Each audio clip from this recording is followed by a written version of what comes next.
मोगाच्या भावा भयणींनो, आज नाताल, आज क्रिसमस, खुशालकायचो दीस.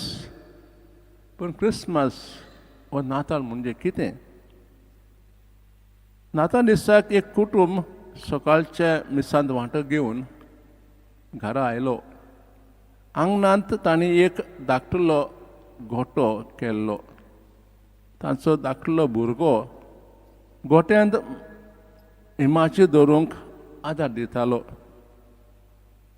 तेन्ना व्हड आवाज आयकून एक विमान पासार जातालें.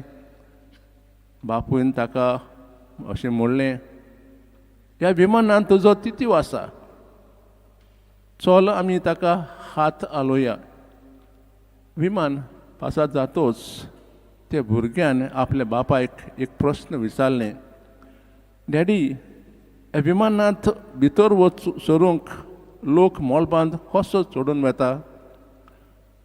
बापायन अशें परतीपालें, बापा, विमानांत भितर सरूंक लोकांक मोलबांद चडपाची गरज पडना, कित्याक विमान लोकांक व्हरूंक जमनीर येता. भाव भयणींनो, पयल्या नातालां दिसाक अशेंच घडलें.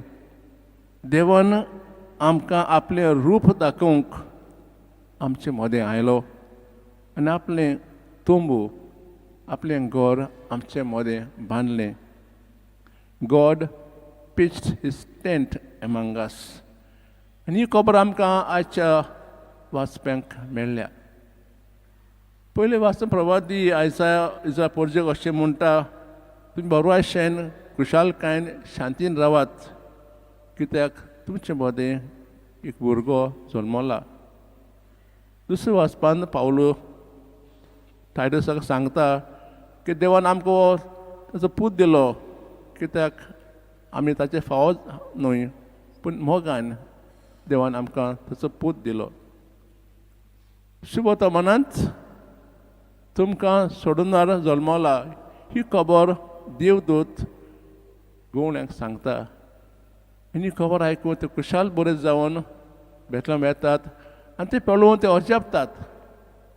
आनी जें देवतान तांकां सांगलें ते जुजेक आनी मारयेक सांगतात. आनी सगळें पळोवन तो खुशाल बरीत घरा येतात. बाब भयणींनो, नाताल म्हणजे देवान आपलें तुंबू आमचे मदें बांदलें. आदले काळार देवाचें भेट घेवंक लोक दोंगरार वेताले. सो जायते फावटी मोजस आनी आदले प्रवादी गेले.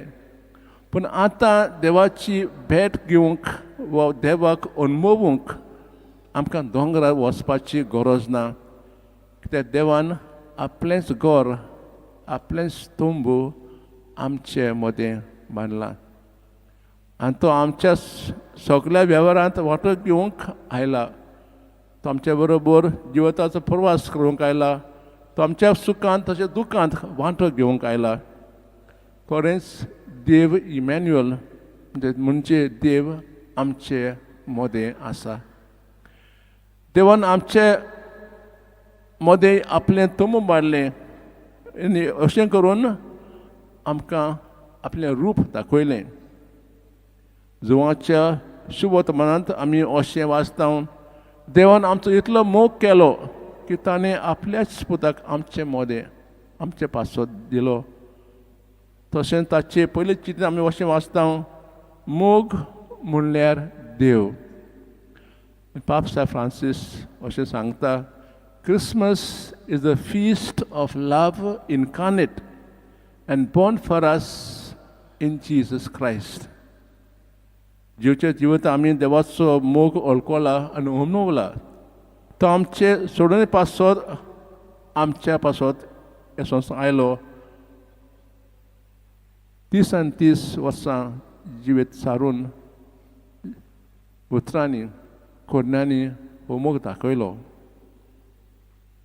जेजू व्हडल्या बोंगल्यांत व पोलाशेंत व गिरेस्त कुटुंबांत जल्म घेवंक ना. जेजू नम्रतायेन एका गोट्यांत जल्मलो, कित्याक तांकां काणावळींत सुवात नासली. आमी आमच्या घरांनी